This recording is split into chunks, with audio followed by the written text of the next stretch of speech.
Silhouette Studio Designer Edition and Higher has a shear feature that allows you to skew your design vertically or horizontally. You can find this tool in the last tab of the Transform panel. Let's look at what it does to a simple rectangle first. You can choose preset horizontal or vertical shears, or you can use the sliders or input boxes to choose custom shear amounts. This can be a nice design tool when creating new shapes from scratch.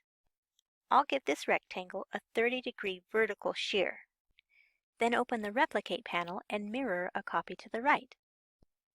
Select the shapes and choose Weld in the Quick Access toolbar. Now replicate a column of 3, and I've got a set of chevrons in just a few clicks. You can also use this tool to make italicized text, whether you made your own text or use a phrase in your library. Finally, the Shear tool also has a box you can check to show shear handles and drag those to find the perfect amount of shear.